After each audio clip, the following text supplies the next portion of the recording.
नहीं है, तो उनमें आगे जाके वो पर्सन उनका एडिक्ट हो जाता है, एडिक्शन उसमें हो जाती है। कुछ ऐसी ड्रग्स होती हैं। तो ये जनरल एक थोड़ा सा इंट्रोडक्शन है कि ड्रग्स होती क्या है। पर हम एसटीबी बुक को ही देखेंगे तो एसटीबी बुक में सबसे पहली जो डेफिनेशन है ड्रग क्या है। ड्रग एक केमिकल सब्सटेंस है that provokes a specific physiological response in our body. Provoke लफ्ज की मीनिंग होती है स्टिमुलेट करना, इंड्यूस करना। जाहिर है जैसे अभी हमने थोड़ा इंट्रोडक्शन में पढ़ा था कि कोई भी ड्रग होती है अगर जब इंट्रोड्यूस कराई जाए या हम उसको इंटेक करें या इंट्रोड्यूस होने से क्या होगा, यकीनन हमारी बॉडी उसको रिस्पॉन्स देगी। उस ड्रग का एक फिजियोलॉजिकल इफेक्ट होता है हमारी बॉडी पे, तो हम उससे कहते हैं ऐसी केमिकल सब्सटेंस को हम कहते हैं ड्रग। ड्रग्स की वेरियस कैटेगरीज भी होती हैं। जैसे कुछ ड्रग्स ऐसी होती है जैसे फॉर एग्जाम्पल हमारे लिए यूजफुल और बेनिफिशियल होती है। क्यों बेनिफिशियल होती है? Because they are used to treat emotional stress या कुछ बीमारियां जो जैसे होती है अनलकीली अगर इंसान कभी कोई किसी बीमारी का शिकार होता है तो यकीनन हम ड्रग्स को ही इस्तेमाल करते हैं, मेडिसिन ही इस्तेमाल करते हैं, दैट आर द ड्रग्स। पर कुछ ऐसी ड्रग्स होती हैं जो ब्रेन भी बहुत ज्यादा एक आर्टिफिशियल प्लेयर फीलिंग का जो एक सेंसेशन आती है, जिसे आमतौर पे हम जो नशे आवर ड्रग कहते हैं। शुरू में जिस तरह से लोग ऐसी ड्रग्स लेके देन जो है हैबिचुअल या आदी हो जाते हैं, देन आर्टिफिशियल प्लेयर फीलिंग जो होगी आगे चल के जो है यकीनन एक इंसान को उस ड्रग का आदी बना देती है। हमारे बुक के अंदर काफी सारी जो कैटेगरीज है ड्रग्स की कोई डेफिनेशन वगैरह नहीं है। जैसे एक ड्रग्स होती है जिन्हें कहते हैं स्टिमुलेंट। स्टिमुलेंट ड्रग्स वो होती है जो किसी भी लाइक मैसेजेस को जैसे ब्रेन से बॉडी तक मैसेजेस जाते हैं उनको जरा स्पीड अप करते हैं। वर्ड से जाहिर स्टिमुलेशन या स्टिमुलेट करना उसको मतलब होता है कि इंड्यूस करना, फास्ट करना, स्पीड अप जैसे देना किसी चीज को, मैसेजेस बिटवीन बॉडी। डिप्रेशन इसका अपोजिट है। डिप्रेशन वर्ड से जाहिर है तो यानी ये जो है इनकी स्पीड की जो है वो यकीनन जैसे स्लो कर देगी और ऐसा पर्सन जो होगा उसकी जो रिलैक्स एंड जैसे soothes a person normal relax lazy इस तरह से कर देता है, तो that is the depression drugs. Hypnotics जो होती है ऐसी ड्रग्स होती हैं जो स्लीप इंड्यूस कराती हैं किसी भी पर्सन को। जैसे अगर हिप्नोटिक्स ड्रग्स दी जाएगी तो उस पर्सन में जैसे स्लीप वाली कंडीशन होगी। एनाल्जेसिक ड्रग्स होती है जो रिड्यूसेस द पेन इफेक्ट है, पेन के इफेक्ट को खत्म करने के लिए एनाल्जेसिक ड्रग्स दी जाती है। इसी तरह से एक होती है हाल्यूसिनोजेंस ड्रग्स होती है। ऐसी ड्रग्स होती है जो किसी भी पर्सन की थॉट, परसेप्शन, फीलिंग इनको जैसे चेंज करने के लिए जो ड्रग्स यूज की जाती है उन्हें हम कहते हैं हाल्यूसिनोजेंस ड्रग्स, जो इलीगल ड्रग्स होती हैं। इसी तरह से एक साइकीडेलिक्स है, ये भी एक सब क्लास होती है हाल्यूसिनोजेंस की। इसमें भी जैसे थिंकिंग, मूड, परसेप्शन वगैरह इनको असरअंदाज होती है। पर हमारे बुक के अंदर सिर्फ एक निकोटीन ड्रग है जिसको हम डिस्कस करेंगे कि निकोटीन ड्रग क्या होती है। जैसे टोबैको प्लांट होता है जिसमें जैसे लाइक सिगरेट के लोग जो है लाइक आदी जो होते हैं तो उनमें ड्रग की डिपेंडेंस भी देन हो जाती है। सिगरेट स्मोकर्स जो है यकीनन टोबैको प्लांट के अंदर जैसे एक ड्रग मौजूद है, केमिकल मौजूद है जिसका नेम है निकोटीन और ये एक स्टिमुलेंट ड्रग है। टोबैको प्लांट के अंदर पाए जाती, जैसे आपको पता है कि कोई भी सिगरेट जैसे फर्स्ट ईयर में हमने जैसे पढ़ा था, जैसे एक दो जगहों में पढ़ा था, टोबैको प्लांट के बारे में भी पढ़ा था और as well as respiratory system के अंदर भी पढ़ा था। तो जो सिगरेट होता है इसके अंदर जैसे टोबैको प्लांट की लीफ से जैसे ये सिगरेट बनते हैं, पर एक सिगरेट के अंदर 4000 से भी ज्यादा पॉइजनस केमिकल होते हैं। जब भी कोई पर्सन जैसे कोई सिगरेट की स्मोकिंग करते हैं जैसे जो भी लोग, तो कुछ तो उनको जैसे फायदे नजर आते हैं, इस वजह से वो कहते हैं कि हम सिगरेट पियेंगे तो ये फायदा हमें होगा शुरू में। बाद में जैसे वो ड्रग पे डिपेंडेंट हो जाते हैं, ड्रग डिपेंडेंस यानी देन वो आदी हो जाते हैं, हैबिचुअल हो जाते हैं। आदी होने के बाद यकीनन नर्वस सिस्टम पे बहुत ज्यादा एक इम्पैक्ट या उसका असर होता है। फिर बॉडी का जैसे यकीनन आगे जो बहुत ज्यादा चेंजेस आएगी। जैसे सिगरेट की डब्बी भी लिखा हुआ है एडवर्स इफेक्ट क्या होते हैं। एडवर्स इफेक्ट के अंदर जैसे लंग कैंसर, कार्डियोवास्कुलर डिजीज सब हो जाती है, ब्लड वेसल्स नैरो हो जाती है, ब्लड प्रेशर ज्यादा रहता है। ब्लड प्रेशर अगर ज्यादा रहेगा तो जाहिर आगे आर्गन्स पे भी इफेक्ट होगा, तो आगे एक पूरी चेन ऑफ इवेंट्स जैसे हो जाती है। तो सिंपली ये ड्रग एक ये निकोटीन ड्रग स्टिमुलेंट है। स्टिमुलेंट की मीनिंग ये है कि जैसे अगर आपने जैसे एक लोकली या कॉमन आप एग्जाम्पल से समझे ना, अक्सर जो मजदूर लोग होते हैं या वर्कर लोग होते हैं जैसे काम करते हैं, फिर काम करके फिर थक जाते हैं, कहते हैं हम थक गए, 1-2 घंटे के बाद थक गए, फिर कहते हैं कि हम सिगरेट पीते हैं, फिर हम आगे तैयार होते हैं, रिफ्रेश होते हैं, फिर रेडी हो जाते हैं, दोबारा से हम काम करेंगे। तो सिगरेट की जो स्मोकिंग से क्या होता है कि फटीगनेस का जो एहसास होता है, थकन का एहसास होता है लोगों के अंदर, वो थोड़ा सा रिड्यूस होता है, कम होता है। मस्कुलर एक्टिविटी जैसे दोबारा से जैसे एक रिस्टोर हो जाए, क्योंकि बिकॉज हमारे बुक के अंदर इसके बारे में लिखा है कि it suppresses the action of acetylcholine. Acetylcholine के बारे में आपको पता है कि एक न्यूरोट्रांसमीटर होता है जो मस्कुलर एक्टिविटी जैसे सिग्नल आते हैं, पहले इलेक्ट्रिकल सिग्नल होते हैं, देन ये सिग्नल केमिकल फॉर्म में कन्वर्ट होते हैं, उस केमिकल का नेम होता है न्यूरोट्रांसमीटर एसिटाइलकोलिन, जो मसल कॉन्ट्रैक्शन कराता है। तो हमारे इस एसटीबी बुक के अंदर जैसे it suppresses the action of acetylcholine. शुरू में जब ये टेक्स्ट बुक आया था आज से 20 ईयर्स अगो, तब शुरू के चंद सालों में लिखा था it mimics the action of acetylcholine, it mimics the actions of acetylcholine, और सही है भी, मिमिक्स द, काफी सारे रेफरेंस बुक्स हैं उनमें यही लिखा हुआ है। एसिटाइलकोलिन जैसे फंक्शन की जैसे कॉपी करना, उस जैसे सेम इफेक्ट्स को ये मल्टीप्लाई करता है। अब जिस तरह से लिखा हुआ है तो हम यकीनन इसको अपने बुक के अंदर जो भी पॉइंट्स होंगे हम इसको देखते हैं कि it represses the action of acetylcholine and directly stimulates the variety of sensory receptor. एक जैसे एसिटाइलकोलिन जैसे क्या कहें रिप्रेस करता है, और दूसरी तरफ से जो सेंसरी ऑर्गन्स या रिसेप्टर्स होते हैं उनको स्टिमुलेट कर, जैसे आप लोगों को पता है कि अक्सर जो ड्राइवर्स हजरात होते हैं, ड्राइवर हजरात भी जैसे स्मोकिंग के जो है लाइक सिगरेट के ज्यादा आदी होते हैं। तो आपको पता है कि जैसे ड्राइवर्स जो होते हैं जो हाईवेज पे वगैरह चलते हैं तो कितनी स्पीड वगैरह गाड़ियों का, left right turn, brake slow, तो इनकी इतनी जैसे इंटीग्रेशन होती है, इनकी इतनी कंसंट्रेशन होती है, भले कभी कभार बातें भी कर रहे होते हैं पर वो फोकस्ड रहते हैं। क्यों रहते हैं? बिकॉज ये जो जो स्मोकिंग करते हैं उनका ये इफेक्ट होता है कि उनके सेंसरी जो रिसेप्टर्स होते हैं वो स्टिमुलेट होते हैं इस ड्रग की वजह से, देन ये सारी चीजें ऐसी पॉसिबल होती हैं। तो हम की पॉइंट्स में नोट करेंगे कि टोबैको प्लांट के अंदर पाई जाती है, स्टिमुलेंट ड्रग है, देन लोग जो इस पे डिपेंडेंट हो जाते हैं नर्वस सिस्टम के हवाले से, और देन यकीनन it suppresses the action of acetylcholine, and दूसरा एक फंक्शन है इस ड्रग का कि स्टिमुलेट्स द सेंसरी रिसेप्टर्स, जितने भी सेंसरी रिसेप्टर्स हैं लाइक उनको स्टिमुलेट करना, एक्टिव रहता। ओवरऑल जैसे आपको पता है कि जो ड्रग होती है जैसे स्टिमुलेंट होती है, तो यानी ये it speeds up the messages. कौन से messages? That are traveling between the brain and body, उनको स्टिमुलेट करता है। जैसे ब्रेन से जो बॉडी की तरफ जो सिग्नल या कमांड जा रहे हैं उनको जैसे ये स्टिमुलेट करता है, स्पीड अप करता है, यही इनका एक मेन इंपॉर्टेंट। जैसे स्लो हो जाते हैं, लेजी हो जाते हैं, काम में दिलचस्पी नहीं होती, वाई? बिकॉज उस ड्रग के वो डिपेंडेंट हो गए। दोबारा से जब वो स्मोकिंग करेंगे या निकोटीन लेंगे तो दोबारा से जैसे एक्टिव अलर्ट हो जाते हैं। बिकॉज इस ड्रग का इफेक्ट क्या होता है? इफेक्ट ये होता है कि it speeds up messages travelling between brain and body. उसकी वजह से जैसे लोग इसको जैसे चॉइस करते हैं, इसको लाइक करते हैं, यूज करते हैं, पर दूसरी तरफ से आप देखें कई एडवर्स इफेक्ट होते हैं। ठीक है, जैसे हैबिचुअल जो स्मोकर होते हैं, देन आदी भी हो जाते हैं habitual smoker, increases the heart beat. उनके अंदर एक पहला इस ड्रग का एक साइड इफेक्ट है, वो ये होता है हार्ट बीट इंक्रीज हो जाती है।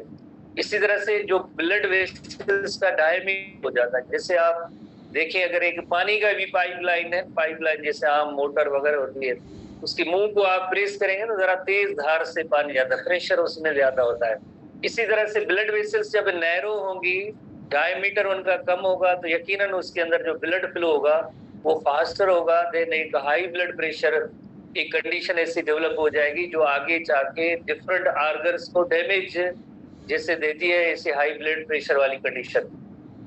जैसे ऐसे नहीं है कि ब्लड वेसल नैरो हो गए, कुछ नहीं, ब्लड वेसल्स के नैरो होने से ब्लड प्रेशर जो है इंक्रीज होता है, तो इंक्रीज हार्ट बीट होगी, और नैरोज द ब्लड वेसल, उसका इफेक्ट ये होगा raises the blood pressure, increases the blood pressure, blood pressure उस पर्सन का जो है बढ़ा हुआ होगा। Stimulate the nervous system. अब जैसे थोड़े से फायदे जैसे उनको नजर आते हैं, जो हैबिचुअल स्मोकर होते हैं या कहते हैं हम स्मोकिंग इन रीजन की वजह से हम करते हैं, ये हमें फायदे मिलते हैं। जैसे रिड्यूसिंग द फटीगनेस, थकन की जो अलामत होती है उस पर्सन के अंदर जो वो खत्म हो जाती है, because it mimics the action of acetylcholine. इसी तरह से इंक्रीजिंग द अलर्टनेस, इससे बिकॉज ये स्टिमुलेट करता है जितने भी सेंसरी स्ट्रक्चर्स होती है उनको स्टिमुलेट करता है, तो अलर्टनेस भी जैसे बढ़ जाती है उनकी। एंड इम्प्रूविंग द कंसंट्रेशन और अलर्टनेस, बिकॉज जितने भी सेंसरी स्ट्रक्चर्स होते हैं, रिसेप्टर्स होते हैं, उनको स्टिमुलेट करती है ड्रग। तो इन रीजन की वजह से लोग इसको यूज करते हैं। पर दूसरी तरफ से देखते हैं कि कई उसके नुकसान हैं। इवन जैसे जो सिगरेट की जैसे पैकेट या डब्बियां होती है उनके ऊपर वेरी क्लियर लिखा होता है कि ये कितना जो है फायदेमंद है, आप अगर यूज करेंगे, फिर भी लोग यूज करते हैं, ठीक है ना, फिर भी लोग यूज करते हैं।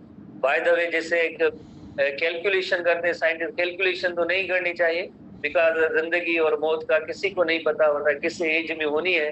पर साइंटिस्ट एक जैसे कैलकुलेशन करते हैं कि अगर कोई भी पर्सन एक जैसे सिगरेट की स्मोकिंग करता है, जस्ट उसकी 5 मिनट्स की एज जैसे रिड्यूस हो जाती है, लाइफ एक्सपेक्टेंसी उसकी जैसे कम हो जाती है। क्यों? बिकॉज जैसे देखें कितने इम्पैक्ट, एडवर्स इफेक्ट जैसे प्रोड्यूस हो रहे हैं। तो अगर इसी तरह से मुसलसल स्मोकर होंगे तो उसकी बॉडी में इतनी चेंजेस होती जाएगी, जो एक नॉर्मल जैसे पर्सन की जो लाइफ होती है, एक क्वालिटी ऑफ लाइफ होती है, जैसे जो स्मोकर होते हैं वो मुसलसल जैसे कफिंग कर रहे होते हैं, रात को उनको नींद भी आगे नहीं आती। आप जैसे रेस्पिरेटरी सिस्टम के डिसऑर्डर में पढ़ा है, एम्फाइसेमा जो हार्डनिंग ऑफ लंग्स होती है, उसमें one of the reason is smoking उसमें। तो ये सारे ऐसे एडवर्स इफेक्ट तो जरूर होते हैं इसमें। अच्छा, उसके बाद हम नेक्स्ट आते हैं, सम न्यूरोलॉजिकल डिसऑर्डर है, उसमें number 1 is the Parkinson's disease. Parkinson person का नेम है, जिससे अक्सर ऐसी डिजीज होती है जो जिनमें लाइक जो पहला नेम होता है वो यकीनन उस डिजीज पे जिसने काम किया होता है, या जो कोई डिस्कवरर होता है, या उसकी मेथडोलॉजी मैकेनिज्म को समझता है या बताता है हमें कि भाई ये डिजीज इस तरह से होती है, या कोई उस फील्ड के अंदर कोई बड़ा काम है, नाम है, उसका क्रेडिट होता है, तो फिर साइंटिस्ट उस डिजीज का ऐसे नाम देते हैं। पार्किंसंस डिजीज, इसका मतलब ये नहीं है कि जिनका नेम पार्किंसन होगा उसको डिजीज होगी, पार्किंसंस डिजीज या पार्किन के सन्स में डिजीज, ऐसे नहीं है। ये पर्सन का नेम है, पर्सन का नेम है। इस तरह से जैसे अल्जाइमर डिजीज, और भी आगे हम कहीं पढ़ेंगे तो डिसऑर्डर्स के ऐसे नेम होते हैं, पार्किंसंस डिजीज। अच्छा, जैसे हमने प्रीवियसली भी पढ़ा है कि कोई भी अगर डिजीज होती है, जब हम उसको डिस्कस करते हैं उससे, तो पहले हम डेफिनेशन देखते हैं, फिर उसके बाद उसका कॉज या रीजन देखते हैं कि ये डिजीज होती क्यों है, रीजन क्या है। अगर किसी अनलकी पर्सन में ऐसी डिजीज होती है तो उसमें कौन सी सिम्टम्स अपीयर होती है, ये भी हम देखते हैं।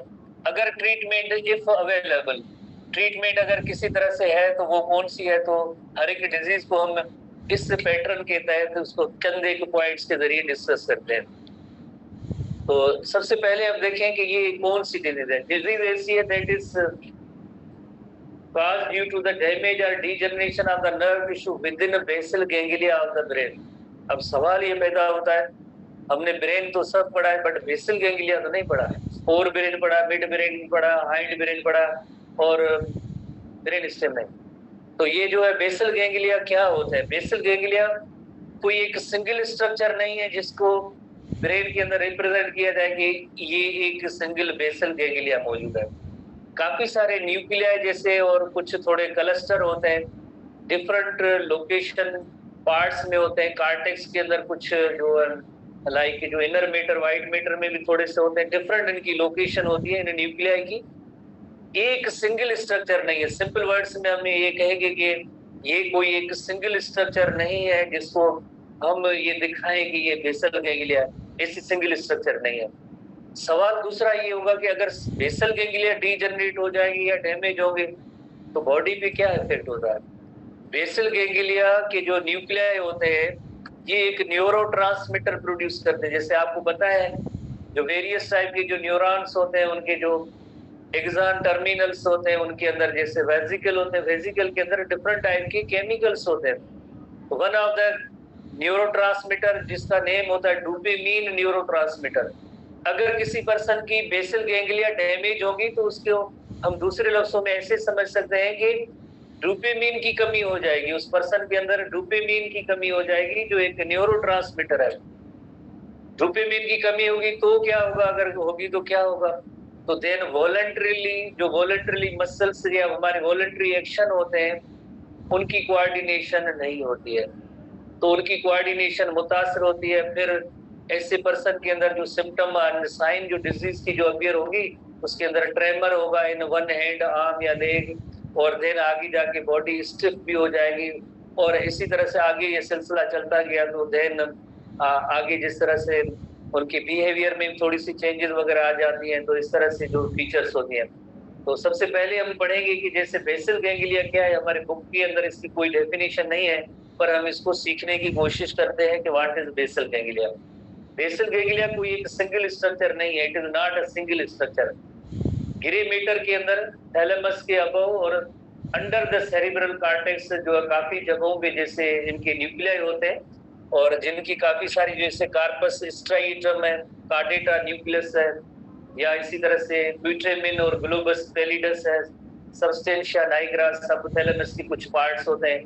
तो ये ऐसे काफी सारे न्यूक्लियाई इसके अंदर होते हैं, न्यूक्लियाई होते हैं, और they work with cerebellum and cerebral cortex. Cerebellum and cerebral cortex, you know very well, cerebral cortex के अंदर एक मोटर एरिया है, याद होगा सेरिब्रल कॉर्टेक्स का मोटर एरिया फ्रंटल लोब के अंदर जो मौजूद है। इसी तरह से सेरिबेलम किन की एक्टिविटीज को रेगुलेट करता है, मसल की कोऑर्डिनेशन करता है, उनके साथ ये जो है काम करते हैं बेसल गैंग्लिया। तो यकीनन हम क्या कहेंगे, अल्टीमेटली जो वॉलंटरली मूवमेंट्स होते हैं उनको ये बेसल गैंग्लिया रेगुलेट करते हैं। तो बेसल गैंग्लिया किसी एक जगह पे जैसे एक स्ट्रक्चर नहीं है, काफी जगहों पे जैसे अबव द थैलेमस है और cluster of neuron in the grey matter है, तो काफी पॉइंट्स पे ऐसे जो है लाइक स्ट्रक्चर मौजूद है, पर हमें याद करने की कोई जरूरत नहीं है। सबस्टेंशिया नाइग्रा या प्यूट्रेमिन इस तरह के नेम है, थैलेमस है, कार्डेटा न्यूक्लियस, इस तरह से ग्लोबस पैलिडस वगैरह, ये काफी एक सिंगल स्ट्रक्चर नहीं है। Basal ganglia is not a single structure. बहरहाल एनीवे हमारा इतना इसमें डिटेल में काम नहीं है, हम ये नोट करेंगे कि कौन सी साइन एंड सिम्टम्स अपीयर होते हैं जब भी किसी पर्सन की बेसल गैंग्लिया के न्यूरॉन डैमेज या डीजनरेट होंगे, तो रिजल्ट में हम कहते हैं कि पार्किंसंस डिजीज होगी। पार्किंसंस डिजीज होगी तो उसकी जो निशानियां कौन सी अपीयर होगी, सबसे पहली निशानी जैसे स्लाइट ट्रेमर होती है। ट्रेमर की मीनिंग होती है जैसे एबनॉर्मल जो शिवरिंग, कंपनी, कॉन्ट्रैक्शन जो होती है, किसमें, हैंड में, आर्म में, लेग में, स्पेशली जब लिम्ब इज एट रेस्ट, जैसे आप जैसे रेस्ट में है, कोई आप मूवमेंट नहीं कर रहे, पर उसके बावजूद भी अगर आप ऑब्जर्व करें जैसे हैंड, आर्म या लेग के अंदर जैसे इस तरह से ट्रेमरिंग हो रही है, स्लाइट ट्रेमर हो रही है, तो ये एक पहली इंडिकेशन होती है कि आगे जाके पार्किंसंस डिजीज हो सकती है। अदर सिम्टम के अंदर जैसे ऐसा कोई पर्सन होता है जिसमें पार्किंसंस डिजीज होती है, तो उसमें जैसे एक होती है ट्रेमर होती है, टिफाल ट्रेमर, रिजिडिटी की मीनिंग होती है स्टिफनेस आ जाती है, खास तौर पे जो ये एल्बोस होते हैं और ये जो बॉडी का पोस्चर होता है वो परमानेंटली इस तरह का हो जाता है जिससे अंदाजा हो जाता है कि ये पर्सन कोई नॉर्मल पर्सन नहीं है। इसी तरह से वॉलंटरली मूवमेंट होती है, उसमें भी जैसे यकीनन एक चेंज आ जाती है, उनका बैलेंस नहीं रहता, पोस्चर और बैलेंस भी नहीं रहता, स्टिफनेस भी होती है, ट्रेमर और शेकिंग भी होती है। तो ये चंद एक निशानियां होती है, किसी भी पर्सन के अंदर ऐसी जो निशानियां होंगी तो हम कहेंगे कि इसको जो पार्किंसंस की डिजीज है। उसके बाद जैसे नेक्स्ट आगे जब इस डिजीज के साइन एंड सिम्टम जैसे आगे बढ़ेगी, both side of body causes stiffness, जो अभी हमने चंद एक पॉइंट्स में देखा था, उनकी मसल्स में जैसे स्टिफनेस या अकड़ी हुई होती है, ओवरऑल वीकनेस होगी और ट्रेम्बलिंग ऑफ द मसल्स भी होगी। दूसरे नेक्स्ट स्टेज में इंटेलेक्ट रिमेन्स अनअफेक्टेड। इंटेलेक्ट कहते हैं जिस तरह से कोई भी पर्सन है उसकी जैसे इंटेलिजेंस है, अक्ल है, फहम है, रीजनिंग है, वो अनअफेक्टेड रहती है until late in the disease, यानी आखिरी स्टेजेस डिजीज की होंगी तब जो उस पे इंटेलेक्ट पे फर्क आ सकता है, शुरू में नहीं होता। शुरू में इंटेलेक्ट या पर्सन वो आपको नॉर्मल जो नजर आएगा इंटेलेक्ट के हवाले से, आखिर में इसको यकीनन थोड़ा सा इंटेलेक्ट पे यकीनन फर्क आएगा। अल्दो स्पीच में स्लो एंड हेजिटेंट। स्लो और हेजिटेंट का मकसद ये होता है जैसे उसकी गुफ्तगू होगी बहुत ही हल्की धीमी आवाज में होगी, प्लस में वो हेजिटेंट रहता है कि ये लफ्ज मैं बोलूं या ना बोलूं। लफ्ज यदि वो बोलना चाहता भी है तो कभी कभार नहीं निकलते हैं, तो स्पीच में बिकम स्लो एंड हेजिटेंट, ये भी इस डिजीज में ऐसी सिम्टम्स में जैसे अपीयर होते हैं। फिर इलाज, नाउ क्वेश्चन अराइज कि इसका कोई इलाज है। आप एक चीज ध्यान में रखें, जो न्यूरोलॉजिकल डिसऑर्डर्स होते हैं जिसमें न्यूरॉन डीजनरेट होते हैं, जिसमें न्यूरॉन डैमेज होते हैं, उसका कोई भी इलाज नहीं है, बिकॉज इनकी कोई रिपेयर नहीं है। हाँ, कुछ ड्रग्स यूज की जा सकती है जस्ट सिम्टम्स को मिनिमाइज करने के लिए। अगर किसी पर्सन में कोई डिजीज है, एक्सटर्नल सिम्टम अपीयर हो रही है, तो सिम्टम को मिनिमाइज किया जा सकता है, पर न्यूरॉन खुद को जैसे ट्रीट करें ऐसा कोई भी इलाज नहीं है। तो कौन सी ड्रग होगी जो जिसको लाइक यूज किया जाता है? लेवोडोपा, जैसे हमारे बुक में लियोडोपा है, लियो जैसा कोई भी ऐसी ड्रग नहीं है। एक्चुअली जो लेवोडोपा ड्रग होती है, लेवोडोपा ड्रग होती है। इस ड्रग को इंटेक करने के बाद उसमें आगे जाके डोपामिन न्यूरोट्रांसमीटर बनता है, तो हम कहेंगे वो प्रीकर्सर है। प्रीकर्सर का मतलब होता है इसमें आगे जाके जब इंटेक करेंगे तो उसमें आगे जाके न्यूरो ट्रांसमीटर डोपामिन बनेगा। डायरेक्टली डोपामिन नहीं दे रहे, ड्रग दे रहे, उस ड्रग के अंदर आगे जाके डोपामिन बनेगा, विच कन्वर्ट्स इनटू डोपामिन। जैसे ड्रग लेंगे तो ड्रग आगे जो है डोपामिन में कन्वर्ट हो जाएगा, दवाई लेंगे, मेडिसिन लेंगे, वो आगे जाके बॉडी के अंदर डोपामिन में कन्वर्ट हो जाती है। तो इसका इलाज कैसे हो रहा है? वाई? बिकॉज बेसल गैंग्लिया जो होते हैं उनके न्यूरॉन डोपामिन ही प्रोड्यूस करते थे, वो बेसल गैंग्लिया अब डीजनरेट हो गए, डैमेज हो गए, तो डोपामिन की कमी हो रही है। डोपामिन की कमी हो रही है तो ये ड्रग इसको यूज कर रहे हैं। तो ऐसी ड्रग्स जस्ट सिम्टम्स को मिनिमाइज करती है, इलाज कंप्लीट नहीं है, क्योंकि न्यूरॉन जब एक बार डीजनरेट या डैमेज होते हैं तो देन उनका कोई भी इलाज वगैरह नहीं होता है। तो हम इस ड्रग के हवाले से क्वेश्चन होगा, इंपॉर्टेंट क्वेश्चन होता है कि इस ड्रग को यूज करने से क्या इफेक्ट होता है बॉडी में। इफेक्ट ये होता है कि जैसे न्यूरोट्रांसमीटर जो है, डोपामिन जो है वो प्रोड्यूस होगा, ठीक है, उसके जरिए थोड़ी सी सिम्टम्स को मिनिमाइज किया जा सकता है। उसके बाद नेक्स्ट डिसऑर्डर में आते हैं अल्जाइमर से डिजीज। अल्जाइमर भी एक पर्सन का नेम है, उसी से इस डिजीज का नेम आया है, अल्जाइमर्स डिजीज। अल्जाइमर्स डिजीज में भी न्यूरॉन डैमेज होते हैं या डीजनरेट होते हैं। कौन से रीजन के? सेरिब्रल कॉर्टेक्स के और हिप्पोकैम्पस के। सेरिब्रल कॉर्टेक्स और हिप्पोकैम्पस, अगर आपको ब्रेन लफ्ज उनकी जो ऐसे लफ्ज याद हैं ब्रेन के अंदर सेक्शन के अंदर, तो सेरिब्रल कॉर्टेक्स में भी मेमोरी के सेंटर है और हिप्पोकैम्पस तो लॉन्ग टर्म मेमोरी है। तो यकीनन जिस ब्रेन की पार्ट के अंदर कोई डैमेज हो रहा है या डीजनरेशन हो रही है तो वही कंट्रोलिंग फंक्शन है, वही मुतासर होंगे। तो इसका जो मेन जो इफेक्ट क्या होता है इस डिजीज का, होता है डीजनरेशन ऑफ सेरिब्रल कॉर्टेक्स या उसके हिप्पोकैम्पस के न्यूरॉन जब डीजनरेशन होते हैं तो मेमोरी लॉस होता है। मेमोरी लॉस के लिए एक single term, technical term, biological term इस्तेमाल होता है, dementia. Dementia is the loss of memory. जैसे आप लॉस ऑफ मेमोरी तो कह सकते हैं, बट टर्म भी याद करेंगे तो न्यूरॉन डीजनरेट होते हैं कौन सी रीजन में? सेरिब्रल कॉर्टेक्स और हिप्पोकैम्पस में। रिजल्ट में क्या होगा? रिजल्ट में होगा डिमेंशिया। डिमेंशिया को अगर सिंगल वर्ड में डिमेंशिया टर्म में हम कहते हैं, पर होता क्या है? It is a loss of memory, simple words में हम कहेंगे। जैसे मोबाइल की जो मेमोरी कार्ड होता है उसकी मेमोरी जैसे खत्म हो जाए, तो इसी तरह से जो है यहाँ पे मेमोरी कार्ड लगा हुआ है, और कहाँ पे है? जैसे वो मेमोरी कार्ड है सेरिब्रल कॉर्टेक्स के अंदर है और हिप्पोकैम्पस के अंदर है, फॉर्मेट हो जाता है, ठीक है ना, फॉर्मेट हो जाता है। फॉर्मेट होगा तो डेटा उसमें नहीं होगी, पता नहीं क्या था क्या नहीं था, बस खत्म, कहानी खत्म।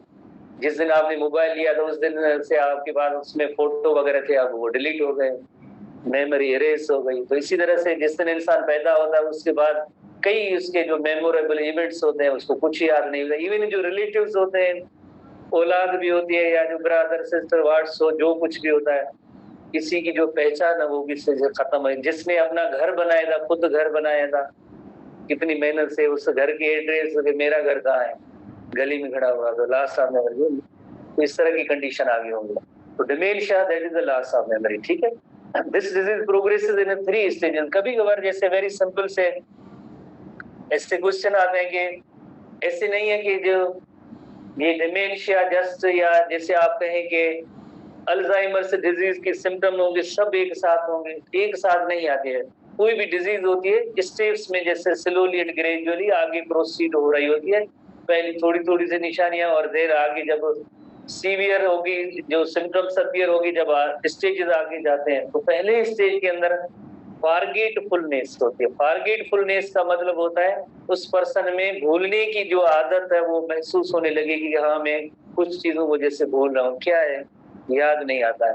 तो आप इससे आप कंफ्यूज ना हो कि अगर हम जीटी में जो है याद करते हैं तो जीटी वाले दिन जो भूल जाते हैं, that is not Alzheimer's disease. वो अल्जाइमर्स डिजीज नहीं, अल्जाइमर्स डिजीज तकरीबन 50-60 ईयर्स के बाद अपीयर होती है, अभी अपीयर नहीं होगी। अभी आप इनको पढ़ें और हिपोकैम्पस की जो विंडो है उसको ओपन करें और हिपोकैम्पस में जो है ये सारे मटेरियल उसमें सेव करें, ठीक है ना। तो फर्स्ट सिम्टम है कि फॉरगेटफुलनेस। फॉरगेटफुलनेस का मतलब है भूलने की जैसे उनमें आदत तो उसको महसूस होगी। सेकेंड स्टेज में सीवियर लॉस ऑफ मेमोरी होगी, particularly recent event. Recent event की मीनिंग है जैसे कल क्या हुआ था, परसों क्या हुआ था, बहुत ही एक मेमोरेबल इवेंट था पर उसको याद कुछ नहीं है। तो रिसेंट इवेंट्स भी इवन जो है वो भूल जाते हैं। फिर इसको आगे जो है disorientation about time and space. जैसे फॉर एग्जांपल अपने घर के सामने ही खड़ा है, गली के अंदर ही खड़ा है, पर लोगों से पूछे कि मेरा घर कहाँ है, घर की एड्रेस बताओ। Disorientation about time and space, Zaman और मकान उसका पता नहीं कि मैं किस जगह पे कहाँ पे खड़ा हूँ। आखिर में जैसे anxiety increase with sudden changes in mood. जाहिर है अब ऐसी पर्सन में जो है मूड और जैसे थोड़ी सी एंजाइटी स्ट्रेस थोड़ी सी रहेगी तो ऐसी सिम्टम्स अपीयर होंगी। तो ये सेकंड स्टेज है। थर्ड स्टेज होता है वो थोड़ा सा सीवियर होता है, उसमें काफी सारे बिहेवियरल चेंजेस आती है। तो इसके अंदर जो मेन है सेकंड है, उसके अंदर लॉस ऑफ मेमोरी है और disorientation about time and space, ये जो इनमें एंजाइटी वगैरह। उसके बाद जो तीसरा स्टेज होता है थोड़ा सा साइकोलॉजिकल कंडीशंस उसमें अपीयर हो जाएगी थर्ड स्टेज के अंदर, जैसे साइकोसिस होती है। साइकोसिस एक जनरल टर्म है। इस साइकोसिस के अंदर जैसे आप दो कंडीशन, हाल्यूसिनेशन और पैरानॉइड डिल्यूजन, हाल्यूसिनेशन और पैरानॉइड डिल्यूजन जैसी कंडीशंस अपीयर होती है। कंडीशन ओवरऑल हम इसे कहेंगे साइकोसिस कहते हैं। जैसे हम अक्सर जो ऐसे एबनॉर्मल पर्सन होते हैं मेंटली, उनके लिए जैसे साइको लफ्ज इस्तेमाल करते हैं, तो ये ऐसी उनमें सिम्टम्स अपीयर्स होती हैं। एक हाल्यूसिनेशन वाली सिम्टम अपीयर होती है और दूसरी होती है पैरानॉइड डिल्यूजन। सबसे पहले हम हाल्यूसिनेशन को देखते हैं कि हाल्यूसिनेशन क्या होता है। जैसे अगर आप एक रूम के अंदर आप सारे फैमिली मेंबर अगर फॉर एग्जाम्पल बैठे, अगर कोई अनलकी ऐसा पर्सन है वो कहे कि मुझे, जिसको अगर हाल्यूसिनेशन के इफेक्ट हो, हाल्यूसिनेशन आम तौर पे भी हो सकती है, जस्ट अल्जाइमर्स डिजीज नहीं, ये जनरल टर्म है। कहे कि मुझे मेरे कानों में आवाज आई है बाहर, मुझे फलां कोई पर्सन बुला रहा है, और आप सब लोग नॉर्मल है और उससे कहेंगे यहाँ तो कोई नहीं है, कौन बुला रहा है, नहीं नहीं मुझे कानों में आवाज आई है, वो है। इसी तरह से उसको पर्सन को ऐसे अजीब व गरीब किस्म के जो चेहरे ऑब्जेक्ट्स नजर आएंगे। जैसे कोई छोटी चीज होती है जो नॉर्मली छोटी चीज है, जैसे एक चींटी होती है, हम नॉर्मल में एग्जाम्पल लेता हूँ, उसको वो एलिफेंट जितनी नजर आएगी, चींटी, और एलिफेंट जो है चींटी की तरह इतना नजर आ सकता है। माचिस की जो तीली होती है जैसे मैचिस, जैसे उसको टावर जितनी है सिग्नल नजर आएगी। सरकटा इंसान नजर आ सकता है। ऐसी चीज ऐसी जो है जो ऑब्जेक्ट्स उनको जो है बाकी को नहीं, जैसे नॉर्मल इंसान बैठे उनको नहीं। अच्छा, वेरी इंपॉर्टेंटली आप उससे कहेंगे यार ऐसा नहीं है, ऐसा नहीं है, हम बैठे, वो नहीं मानेगा क्योंकि आपको क्या पता, मुझे ही पता नहीं है, मैं देख रहा हूँ। तो यानी वो मानने के लिए भी तैयार नहीं हो, ऊपर से वो मानने, आप नॉर्मल अगर उसको समझाए तब भी मानने के लिए तैयार नहीं होगा। Hearing voices and seeing faces when no one is there, तो उस कंडीशन को हम कहते हैं हाल्यूसिनेशन कहते हैं। पैरानॉइड डिल्यूजन यानी fixed irrational idea. Irrational idea का मतलब होता है यानी जिसकी कोई लॉजिक नहीं है, शऊर फहम अकल की वाली बात वो नहीं है। नॉट शेयर्ड बाय अदर्स, जैसे आपको पता है कि ये बात ऐसी हो ही नहीं सकती है। And not responding to reasoned arguments, अगर आप उसको समझाएं, सब मिलके समझाएंगे यार ऐसे नहीं है, नहीं है, फिर भी कि नहीं आप गलत है, नहीं सही, ठीक है ना। नॉट रिस्पॉन्डिंग टू रीजन्ड आर्ग्यूमेंट, आप उसको रीजन्ड आर्ग्यूमेंट भी दे रहे हैं, कह रहे हैं, पर वो कहेगा नहीं ऐसे नहीं है, उसको भी मानने के लिए तैयार ना हो। That is called hallucination. उसे हम कहते हैं हाल्यूसिनेशन। जैसे एक कंडीशन है, हाँ एक कंडीशन अभी 5 मिनट्स होंगे ना थोड़े। हाँ। ये अल्जाइमर्स डिजीज के अंदर जो नॉर्मल ब्रेन है और जिसमें अल्जाइमर होती है, तो उसमें आप देखें ब्रेन जो है बहुत ही छोटा नैरो श्रिंक हो जाता है। नॉर्मल पर्सन का, हेल्दी पर्सन का ब्रेन इस तरह का होता है, पर अगर ऐसा अल्जाइमर होती है तो उसके इमेज में ऐसा छोटा सा ब्रेन नजर आता है। नॉर्मल पर्सन होता है, उसके न्यूरॉन भी हेल्दी न्यूरॉन होते हैं, और पर जो अल्जाइमर्स डिजीज होती है जिसमें डायग्नोस हो जाती है, तो उसके न्यूरॉन में भी काफी सारे फोल्ड्स, ट्विस्ट वगैरह, प्लाक्स वगैरह बन जाते हैं। तो ये निशानियां होती है। आखिरी सिम्टम डिजीज पे आते हैं, दैट इज एपिलेप्सी। आमतौर पे उसे मिर्गी कहते हैं, मिर्गी की दौरे भी कहते हैं, सीजर, सिंपली लफ्ज सीजर भी कहते हैं। वाई मिर्गी क्यों होती है, अगर आपने थोड़ा बहुत अगर किसी पर्सन को या मे भी नोट किया हो, देखा हो या कभी पढ़ा हो, तो ऐसे ही अचानक अचानक पता ही नहीं चलता है, वो चलते चलते गिर भी पड़ता है। गिरने की वजह से उसके अंदर आइदर आर्म्स के अंदर एक एबनॉर्मल मूवमेंट होती है, या लेग के अंदर होती है, या जा जो है जा को बंद कर देता है, और इवन उसके अंदर अगर जुबान भी अंदर आ जाए तो देन उसको भी जैसे काट लेता है। तो ऐसी जो सिम्टम्स अलामत अपीयर होती है अनलकी पर्सन के अंदर, तो हम कहेंगे यार नॉर्मल ऐसे क्यों करता है। हमारे जहन में ऐसे सवाल होंगे, यार ऐसा क्यों है, उसको पता नहीं है गिरने से सर पे भी चोट आ सकती है, इसको पता नहीं है कि दांतों में जुबान आने के बाद ये जो है कट हो सकती है, क्यों करता है। उसके विल या विश में ये सारी चीजें नहीं होती है। ब्रेन का वो पार्ट जिसके अंदर ये इलेक्ट्रिकल एबनॉर्मल इलेक्ट्रिकल एक्टिविटी हो रही है, सिग्नल वहीं से आ रहे हैं, सिग्नल वहीं से आ रहे हैं। इन मसल्स को जैसे ऑर्डर दे रहे हैं कि आप ये बंद हो जाए। दूसरा पर्सन चाहे इनको कितनी कोशिश करे खोलने की, नहीं खोल सकते, क्योंकि एबनॉर्मल एक्टिविटी कहाँ हो रही है, एबनॉर्मल एक्टिविटी हो रही है ब्रेन के अंदर। छोटे से रीजन के अंदर एबनॉर्मल एक्टिविटी होगी तो उससे हम कहेंगे पार्शियल सीजर कहेंगे।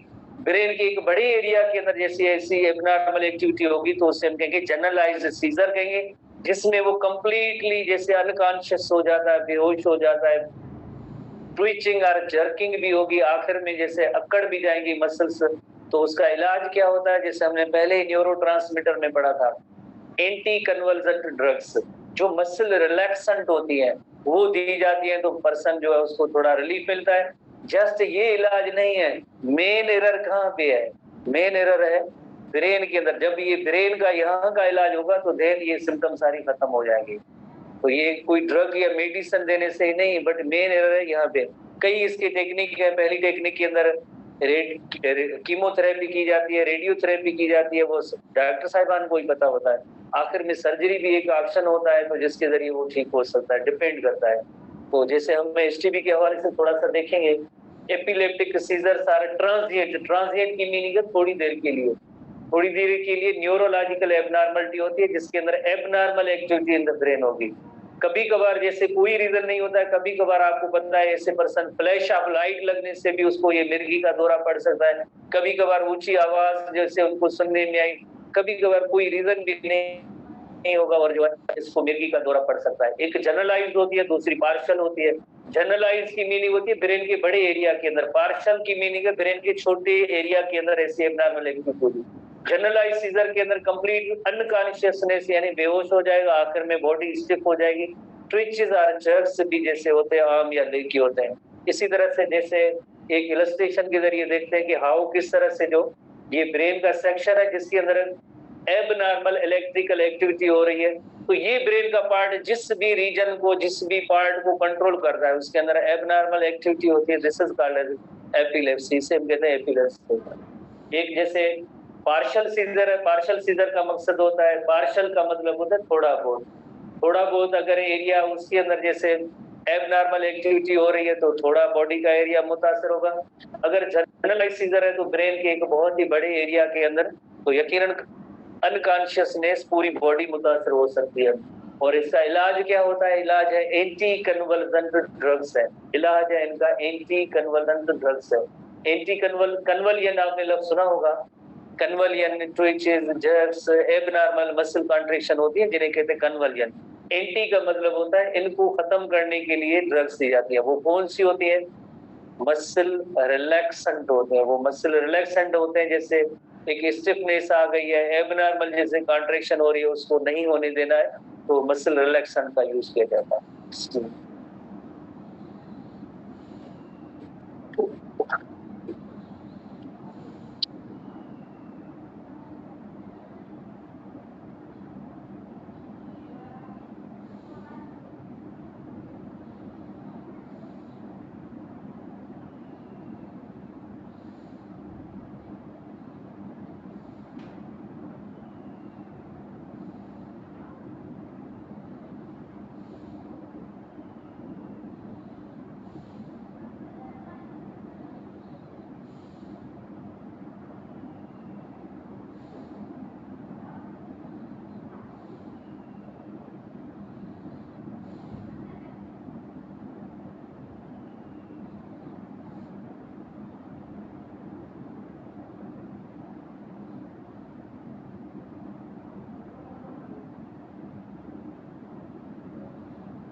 बिस्मिल्लाहिर्रहमानिर्रहीम। कल हमने बेटा डिस्कस किया था इलेक्ट्रिक फील्ड लाइंस के बारे में, और उसके अंदर हमने एक बात डिस्कस की थी कि इलेक्ट्रिक फील्ड लाइंस जो होती है वो किसी भी इलेक्ट्रिक फील्ड के डायरेक्शन को भी बताती हैं और इलेक्ट्रिक फील्ड इंटेंसिटी को भी इंडिकेट करती है कि इस पोजीशन पे इलेक्ट्रिक फील्ड स्ट्रांग होगी या इस पोजीशन पे इलेक्ट्रिक फील्ड वीक होगी। इसके बारे में भी हमें इलेक्ट्रिक फील्ड लाइंस बताती है। तो अब हम ये देखेंगे कि इलेक्ट्रिक फील्ड लाइंस को इस्तेमाल करके हम किस तरह से इलेक्ट्रिक फील्ड इंटेंसिटी को मेजर करते हैं। आप ये भी कह सकते हैं कि जिस तरह से हम टेस्ट चार्ज को इस्तेमाल करके इलेक्ट्रिक फील्ड इंटेंसिटी को मेजर करते हैं, इसी तरह से हम इलेक्ट्रिक फील्ड लाइंस को इस्तेमाल करके इलेक्ट्रिक फील्ड इंटेंसिटी को मेजर कर सकते हैं। तो अब हम इसी चीज को डिस्कस करेंगे कि हम इलेक्ट्रिक फील्ड इंटेंसिटी को किस तरह से मेजर कर सकते हैं इलेक्ट्रिक फील्ड लाइंस को इस्तेमाल करके। तो अब वही चीज हम पढ़ेंगे बेटा, और इसी स्टडी को हम कहते हैं इलेक्ट्रिक फ्लक्स। इलेक्ट्रिक फ्लक्स इसी चीज की स्टडी है जिसके अंदर हम यही चीज डिस्कस करते हैं कि इलेक्ट्रिक फील्ड लाइंस कोई तादाद को इस्तेमाल करके इलेक्ट्रिक फील्ड इंटेंसिटी को किस तरह से मेजर किया जा सकता है। तो बेटा हमारा टॉपिक आज का होगा इलेक्ट्रिक फ्लक्स।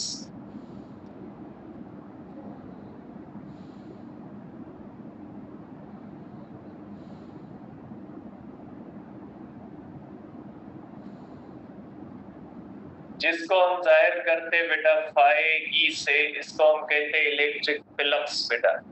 अब इसके अंदर जो सबसे पहली चीज आपको ज़हन में होनी चाहिए या ये जो समझनी चाहिए वो ये समझनी चाहिए कि एरिया वेक्टर क्या होता है। ये एरिया वेक्टर क्या होता है या एरिया वेक्टर का कॉन्सेप्ट क्या है, फिर उसके बाद फ्लक्स को डिस्कस करते हैं बेटा। देखिए बेटा, ये एरिया वेक्टर एक इमेजिनरी वेक्टर होता है जो किसी भी एरिया के साथ एसोसिएट किया जाता है। जिस तरह से आपको पता है कि फोटॉन के साथ इलेक्ट्रिक और मैग्नेटिक फील्ड्स एसोसिएटेड होती है, क्योंकि photon is carrier of electromagnetic wave, electromagnetic forces का कैरियर होता है। तो जहां जहां से फोटॉन गुजर रहा होता है वहां पे इलेक्ट्रिक फील्ड और मैग्नेटिक फील्ड्स एग्जिस्ट करती है। अब ये अजीब बात लगती है कि एक न्यूट्रल पार्टिकल की इलेक्ट्रिक फील्ड और मैग्नेटिक फील्ड कैसे होती है। ये एक अलग मैकेनिज्म है, लेकिन बताने का मकसद ये होता है कि एक चीज ऐसी होती है जिसको एसोसिएटेड कहते हैं। ठीक है, फोटॉन की अपनी इलेक्ट्रिक और मैग्नेटिक फील्ड्स नहीं होती, क्योंकि फोटॉन हिस्सा होता है इलेक्ट्रोमैग्नेटिक वेव का, और इलेक्ट्रोमैग्नेटिक वेव के अंदर इलेक्ट्रिक और मैग्नेटिक फील्ड्स होती है। तो इसलिए हम कहेंगे कि इलेक्ट्रिक और मैग्नेटिक फील्ड उस फोटॉन से एसोसिएटेड है। डी ब्रोगली की हाइपोथेसिस कहती है कि जब कोई भी पार्टिकल मूव करता है तो उसके साथ एक वेव एसोसिएटेड होती है। इसका मतलब ये नहीं होता कि वो पार्टिकल वेव है। इसका मकसद है कि वो पार्टिकल जब मूव करता है तो उसका बिहेवियर एक वेव जैसा भी हो सकता है। तो जब कोई भी पार्टिकल वेव की तरह बिहेव करता है तो हम कहते हैं कि ये वेव उसके साथ एसोसिएटेड है, जिसको कहा जाता है मैटर वेव। इसी तरह से बेटा जो एरिया होती है, एरिया के साथ एक वेक्टर जोड़ा जाता है। इसका मतलब ये नहीं है कि एरिया वेक्टर है। एरिया स्केलर है, उसके साथ हम एक वेक्टर जोड़ते हैं, जो आप कह सकते हैं कि हर एरिया के साथ एक वेक्टर एसोसिएट हम करते हैं। जिस वेक्टर का काम क्या होता है, जिस वेक्टर का काम होता है इलेक्ट्रिक फ्लक्स या मैग्नेटिक फ्लक्स को कैलकुलेट करना, तो इलेक्ट्रिक और मैग्नेटिक फ्लक्स को कैलकुलेट करने के लिए हम एक हर एरिया के साथ एक इमेजिनरी वेक्टर जोड़ते हैं। जिस इमेजिनरी वेक्टर का काम सिर्फ यही होता है कि फ्लक्स को कैलकुलेट करके दे हमें, तो ऐसे वेक्टर को हम क्या कहते हैं, एरिया वेक्टर। ये एक इमेजिनरी वेक्टर होता है जो हर एरिया के साथ जोड़ा जाता है। तो आप कहोगे बेटा कि इमेजिनरी वेक्टर, आप कह सकते हैं कि बेटा ये इमेजिनरी वेक्टर होता है बेटा imaginary vector associated with area to calculate flux. ठीक है, इसको हम कहते हैं बेटा एरिया वेक्टर। और एरिया वेक्टर की दो बहुत ही इंपॉर्टेंट प्रॉपर्टीज होती है बेटा।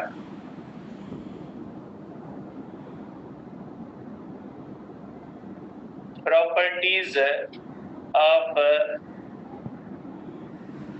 Area vector. बेटा एरिया वेक्टर की दो प्रॉपर्टीज होती है। पहली प्रॉपर्टी ये होती है कि बेटा magnitude of area vector, magnitude of area vector is equal to area with which it is associated। बेटा पहले मैं प्रॉपर्टीज लिखता हूं फिर आपको समझाता हूं। बेटा दो बहुत ही इंपॉर्टेंट प्रॉपर्टीज है। नंबर 2, ठीक है, कि area vector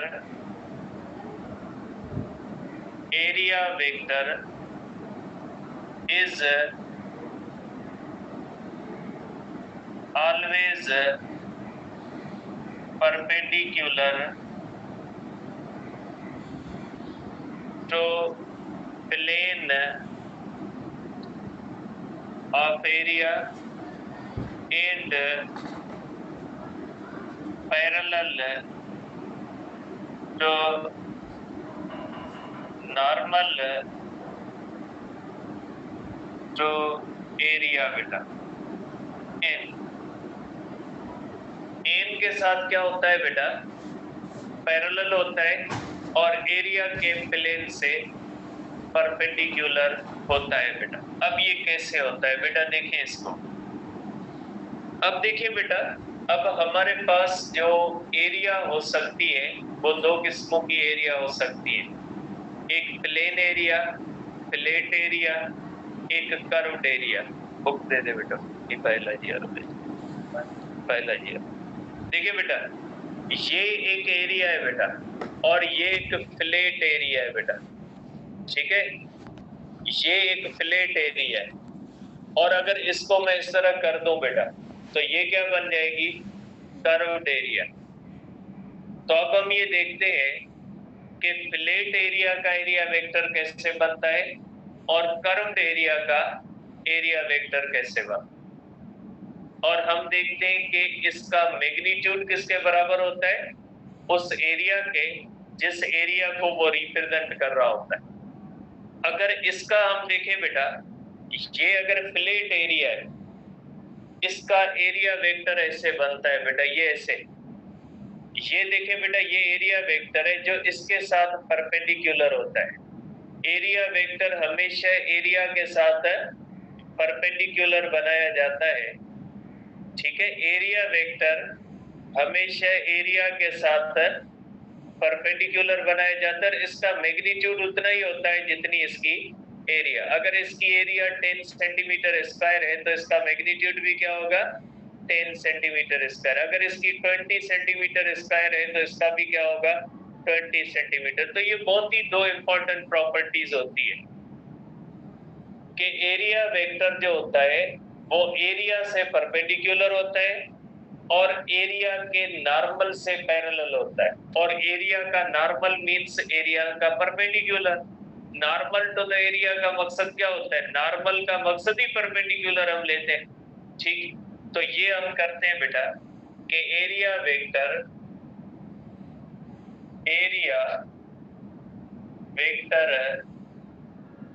of flat area बेटा। एक फ्लैट एरिया का एरिया वेक्टर कैसे बनता है बेटा, देखिए ये ऐसे बनता है। Flat area can be represented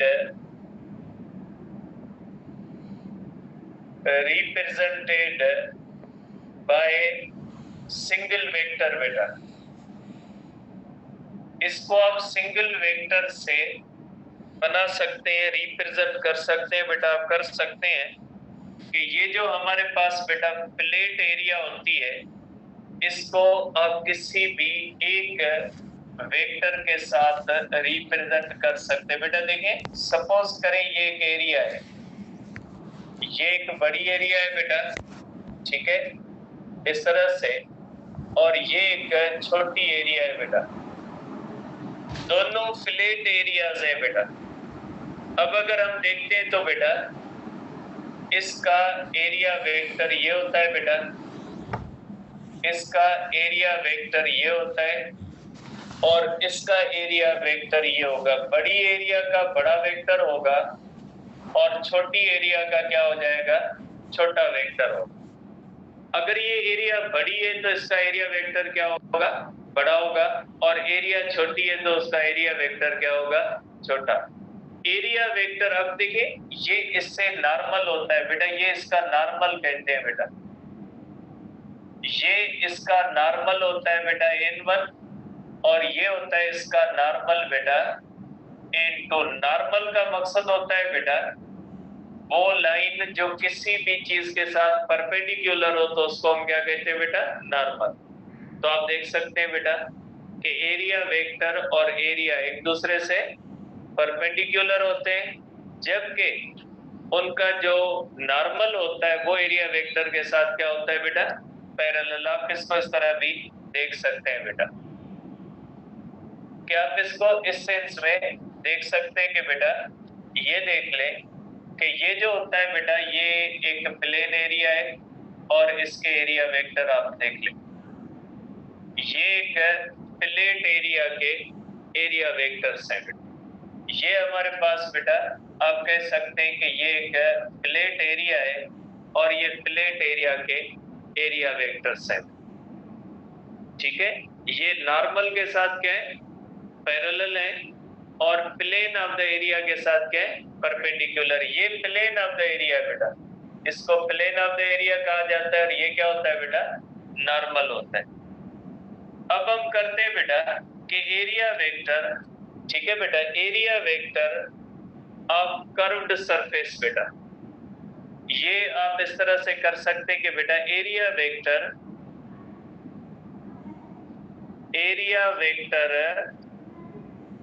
of curved surface बेटा,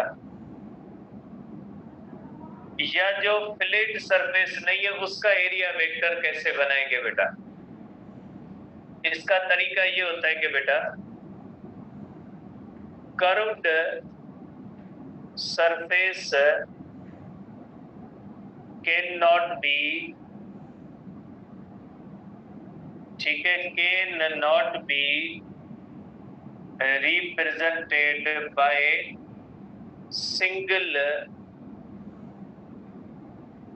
area vector। ये सिंगल एरिया वेक्टर के साथ नहीं किया जा सकता। फिर कैसे करते हैं उसका तरीका देखें बेटा। सिंगल एरिया वेक्टर के साथ तो नहीं कर सकते।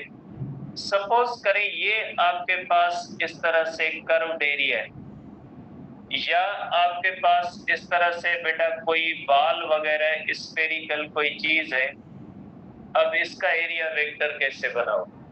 ये तो कर्व्ड है बेटा। अब देखिए, सपोज करें बेटा कि इसका एरिया वेक्टर अगर आप यहाँ पे बनाओगे, ये एरिया वेक्टर अगर आप यहाँ पे बनाते हो तो यहाँ से तो ये परपेंडिकुलर होता है, इससे तो परपेंडिकुलर नहीं होगा। एरिया वेक्टर को एरिया के हर हिस्से के साथ क्या होना चाहिए? परपेंडिकुलर होना चाहिए। इसके लिए क्या करते हैं, इसको स्मॉल पीसेस में तकसीम करते हैं। ठीक है, हर पीस का एरिया वेक्टर क्या बनाते हैं? अलग अलग। जरूरी नहीं है कि पूरी एरिया एक एरिया वेक्टर के साथ रिप्रेजेंट हो, उसको एक से ज्यादा एरिया वेक्टर के साथ भी रिप्रेजेंट किया जा सकता है। जैसे ये बेटा, हर हिस्से का एरिया वेक्टर क्या होगा बेटा? हर हिस्से का एरिया वेक्टर अलग होगा। जैसे ये बाल है बेटा, इस बाल के भी अगर आपने बनाने हैं तो इस बाल के पीसेस करोगे बेटा इस तरह से। इस बाल के आप इस तरह से बेटा पीसेस करोगे और हर पीस का एरिया वेक्टर अलग बनाओगे बेटा। ठीक है, इसका एरिया वेक्टर बेटा ये होगा, इसका एरिया वेक्टर ये होगा। हर पीस का एरिया वेक्टर आप क्या बनाओगे बेटा? अलग अलग। तो अगर कोई कर्व्ड सरफेस है तो उसके एरिया वेक्टर्स को बनाने का तरीका ये होता है कि उस पूरे कर्व्ड सरफेस के छोटे छोटे पीस बनाओ, क्योंकि आपको पता है कि कर्व्ड सरफेस के छोटे हिस्से बनाओगे तो वो प्लेट बन जाएंगे। फुटबॉल आप सबने देखा है, फुटबॉल एज अ होल एक कर्व्ड सरफेस होता है, लेकिन अगर फुटबॉल को उसके पीसेस की सूरत में देखें तो वो जो होता है वो क्या बन जाता है बेटा? वो प्लेट बन जाते हैं बेटा। फुटबॉल के छोटे छोटे जो पीसेस होते हैं वो क्या बन जाते हैं बेटा? प्लेट बन जाते हैं। इसलिए जो कर्व्ड एरिया होती है उस कर्व्ड एरिया के स्मॉल पीसेस बनाते हैं और हर पीस को क्या करते हैं? हर पीस का एरिया वेक्टर अलग बनाते हैं। जैसे ये मैं बनाया बेटा मैंने। अब इसको देखें बेटा, आप इसको देख ले बेटा कि ये कैसे होता है बेटा।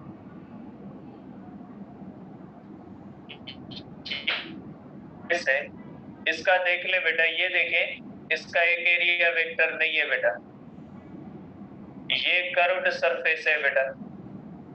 और एक और भी कर्व्ड सरफेस है, आप देख ले बेटा कि ये इस तरह से कर्व्ड सरफेस के एरिया वेक्टर देख ले बेटा। ये देखें कि ये भी एक कर्व्ड सरफेस है बेटा।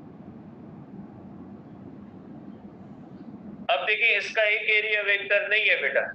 देखिए, इसका यहाँ पे ये इस पीस का अलग है, इस पीस का अलग है। और ये देखें कि जो कर्व्ड सरफेस होता है उसके एरिया वेक्टर जो होते हैं वो इस तरह से डिफरेंट बनाए जाते हैं। तो आप कहोगे बेटा कि एरिया वेक्टर, आप इसको इस तरह से ब्रीफली कह सकते हैं कि एरिया वेक्टर एक ऐसा इमेजिनरी वेक्टर होता है जिसको आप किसी भी एरिया के साथ एसोसिएट करते हो ताकि उस एरिया में से फ्लक्स को कैलकुलेट किया जा सके। तो ऐसा एरिया वेक्टर जो किसी भी एरिया के साथ जोड़ के उस एरिया से इलेक्ट्रिक फ्लक्स, मैग्नेटिक फ्लक्स को कैलकुलेट किया जा सके, तो ऐसे एरिया वेक्टर, ऐसे वेक्टर को हम क्या कहते हैं? Area vector. और जो एरिया वेक्टर होता है वो हमेशा उस एरिया से परपेंडिकुलर होता है जिस एरिया को वो रिप्रेजेंट कर रहा होता है। एरिया वेक्टर का मैग्नीट्यूड उतना ही होता है जितना उस एरिया का होता है जिस एरिया को वो रिप्रेजेंट कर रहा होता है। अब आते हैं बेटा इलेक्ट्रिक फ्लक्स में। ठीक है बेटा, अब आप करोगे बेटा electric flux.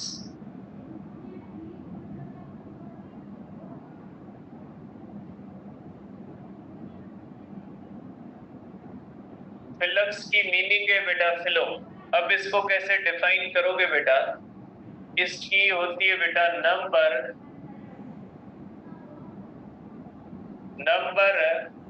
Of electric field lines passing through area बेटा। ठीक, अगर किसी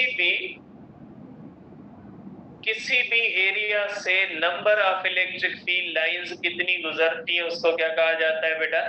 उसको कहा जाता है फ्लक्स। जैसे फॉर एग्जांपल बेटा, अगर बाहर सन है और हम कोई रूम की खिड़की खोले तो उस खिड़की से लाइट के रेज रूम के अंदर आते हैं, तो उस खिड़की से कितने रेज रूम के अंदर आ रहे हैं वो लाइट फ्लक्स कहलाता है। इसी तरह से कहीं पे इलेक्ट्रिक फील्ड है, उसके अंदर आपने कोई एरिया पकड़ी हुई है, उस एरिया से कितनी इलेक्ट्रिक फील्ड लाइंस गुजरती हैं वो क्या बन जाता है? वो इलेक्ट्रिक फ्लक्स बन जाता है। अगर कोई रोड है, उसके ऊपर आपने एक लाइन खींची हुई है, उस लाइन से कितनी गाड़ियां आ रही हैं या जा रही है वो गाड़ियों का फ्लक्स। फ्लक्स का मकसद होता है फ्लो के स्पेसिफिक जगह से किसी स्पेसिफिक चीज का कितना फ्लो हो रहा है, उसको हम क्या कहेंगे? फ्लक्स। अगर खिड़की से रोशनी आ रही है तो रोशनी के कितने रेज आ रहे हैं वो लाइट फ्लक्स बनेगा। ठीक है, तो फ्लक्स का मकसद होता है फ्लो कि किसी भी स्पेसिफिक चीज से कितना किसी चीज का फ्लो हो रहा है उसको कहा जाता है फ्लक्स। अगर किसी इलेक्ट्रिक फील्ड के अंदर कोई एरिया हम रखते हैं, उस एरिया में से कितना इलेक्ट्रिक फील्ड लाइंस का फ्लो हो रहा है, कितनी इलेक्ट्रिक फील्ड लाइंस किसी स्पेसिफिक एरिया से गुजरती है, तो उसको क्या कहा जाता है? उसको कहा जाता है इलेक्ट्रिक फ्लक्स बेटा। आप इसको इस तरह से देख सकते हैं बेटा, देखें कि अगर हमारे पास बेटा, ये आप देख सकते हैं कि ये देखें कि ये हमारे पास एक इलेक्ट्रिक फील्ड है बेटा, ये हमारे पास बेटा एक इलेक्ट्रिक फील्ड है और इसके अंदर हमने दो एरिया रखी हुई है, एक ये एरिया ए है और दूसरी एरिया कौन सी है बेटा? बी है।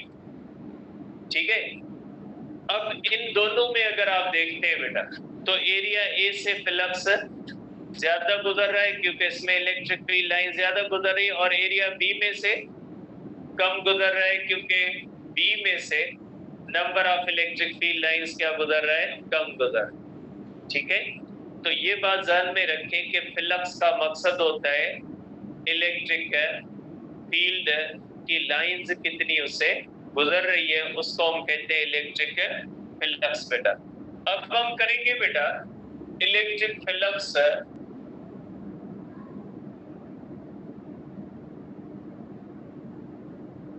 Through plate surface due to uniform field बेटा। अब अगर कोई भी यूनिफॉर्म फील्ड हो, उसके अंदर फ्लैट एरिया रखते हैं, यहाँ पे दो कंडीशन लगी हुई है इस स्टेटमेंट के अंदर कि फील्ड कौन सी हो? यूनिफॉर्म, और एरिया कौन सी हो? फ्लैट हो, तो उसमें से फ्लक्स कितना गुजरेगा। ठीक है, सपोज करें बेटा कि हमारे पास इस तरह से एक यूनिफॉर्म फील्ड है बेटा, आप ये कह लें कि ये हमारे पास बेटा एक यूनिफॉर्म इलेक्ट्रिक फील्ड है बेटा।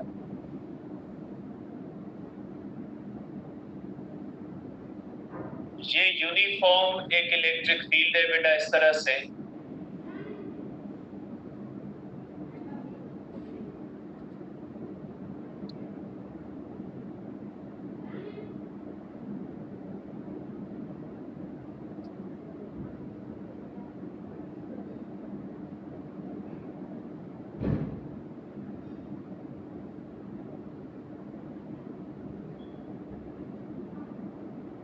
ये एक यूनिफॉर्म फील्ड है बेटा। अब देखें इसमें फ्लक्स कितना गुजर रहा है बेटा। देखें ये इसके अंदर हम एक एरिया रखते हैं बेटा। देखें ये एक एरिया है बेटा, ये मैंने एक एरिया रखी हुई है तो इससे फ्लक्स इतना गुजर रहा है। देखिए अगर इस एरिया को मैं थोड़ा ओरिएंटेशन चेंज कर देता हूं तो अब इसमें से फ्लक्स क्या हो गया बेटा, कम हो गया। और अगर एरिया को मैं कम कर देता हूं बेटा, अगर एरिया को कम कर देता हूं तो भी फ्लक्स क्या हो जाता है, कम हो जाता है। देखिए ये बड़ी एरिया है, ज्यादा फ्लक्स गुजर रहा है, ये छोटी एरिया है तो कम फ्लक्स गुजर रहा है। और इस एरिया की ये एरिया और ये एरिया सब बराबर है, लेकिन एंगल चेंज हो गई तो फ्लक्स क्या हो जाता है, चेंज हो जाता है। यहाँ पे देखें कि जहां पे इलेक्ट्रिक फील्ड इंटेंसिटी स्ट्रांग होती है वहां पे फ्लक्स ज्यादा होता है, जहां पे इलेक्ट्रिक फील्ड इंटेंसिटी वीक होती है तो फ्लक्स क्या होता है, कम होता है। तो किसी भी चीज में से जो फ्लक्स गुजरता है, ये यूनिफॉर्म फील्ड है, उसके अंदर फ्लैट एरिया रखी हुई है, तो इसमें से जो फ्लक्स है वो तीन चीजों पे डिपेंड करता है। इलेक्ट्रिक फील्ड स्ट्रांग होगी, फ्लक्स ज्यादा होगा। जैसे बाहर अगर सनलाइट ज्यादा जो होती है तो खिड़की से ज्यादा, अगर बाहर क्लाउड्स हो, बाहर रोशनी कम हो तो खिड़की से भी कम आएगी। नंबर 2, एरिया पे खिड़की जितनी बड़ी होगी रोशनी उतनी ज्यादा आएगी। नंबर 3, ओरिएंटेशन पे कि सन के दरमियान और खिड़की के दरमियान एंगल कौन सी है, ये भी मैटर करती है। तो बेटा फ्लक्स जो होता है वो तीन चीजों पे डिपेंड करता है, एरिया पे डिपेंड करता है, इलेक्ट्रिक फील्ड इंटेंसिटी पे डिपेंड करता है, और तीसरा किस पे डिपेंड करता है, ओरिएंटेशन पे डिपेंड करता है कि उसकी ओरिएंटेशन क्या होती है बेटा। ठीक है, तो ये आप देख ले बेटा कि ये बेटा इसका एरिया वेक्टर है बेटा, ये एरिया वेक्टर इसका है, और ये आप देख ले बेटा ये इसका एरिया वेक्टर है, और ये आप देख ले बेटा ये इसका एरिया वेक्टर है। तो फ्लक्स किस पे डिपेंड करता है बेटा, तीन चीजों पे बेटा।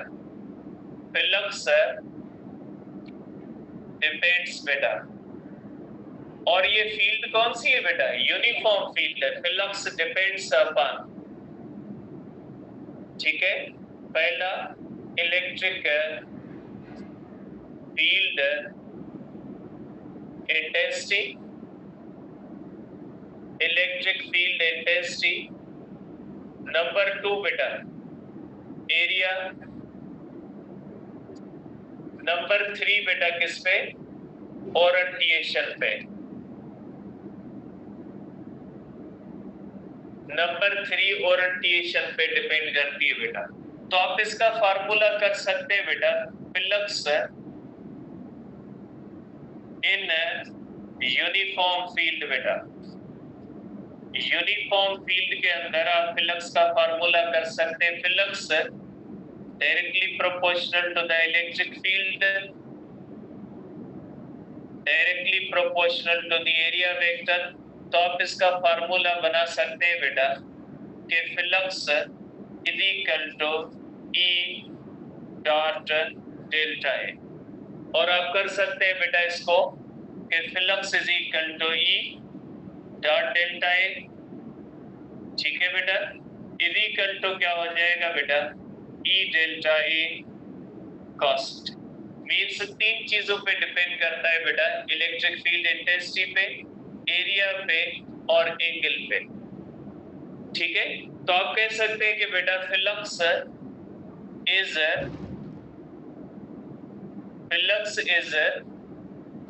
Scalar quantity and dot product बेटा, and dot product between E and area vector A बेटा। ठीक है, आप देख सकते हैं कि बेटा ये किस तरह से एंगल हम इसके अंदर बनाते हैं बेटा। ये आप देख ले बेटा, ये एक बेटा ये देखें मुख्तलिफ एंगल्स बनी हुई है कि किस तरह से ये डिपेंड करता है बेटा इन चीजों पर बेटा। देखिए ये एरिया वेक्टर होता है, ये बेटा एरिया वेक्टर है, और ये हमारे पास बेटा ये एरिया वेक्टर है बेटा। तो ये जो होता है फ्लक्स इन चीजों पे बेटा डिपेंड करता है 3 चीजों पे। अब आ जाते हैं बेटा कि फ्लक्स जो होता है बेटा, flux is a scalar quantity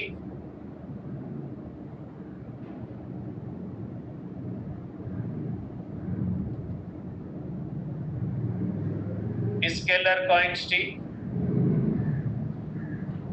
therefore it can be positive और निगेटिव बेटा। ठीक है, फ्लक्स जो होता है वो पॉजिटिव भी हो सकता है और निगेटिव, क्योंकि cos थीटा की वैल्यू क्या हो सकती है, पॉजिटिव भी हो सकती है और निगेटिव भी हो सकती है बेटा। आप कहेंगे बेटा कि फ्लक्स जो होता है, flux is maximum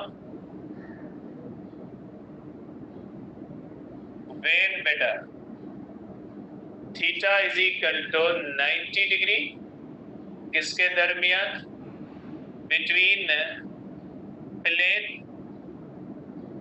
and electric field.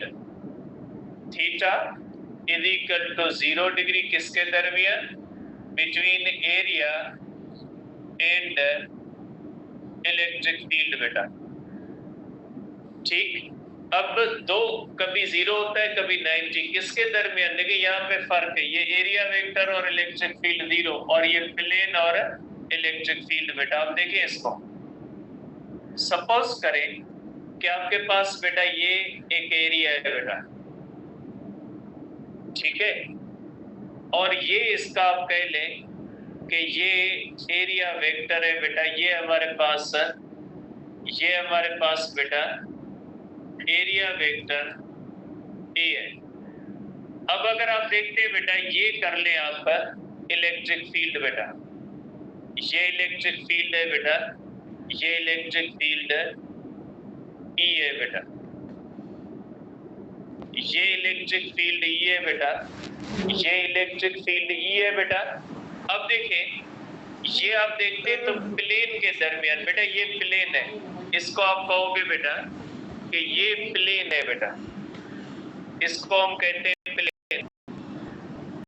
Plain area बेटा, प्लेन ऑफ द एरिया और इलेक्ट्रिक फील्ड में एंगल कौन सी है बेटा, 9।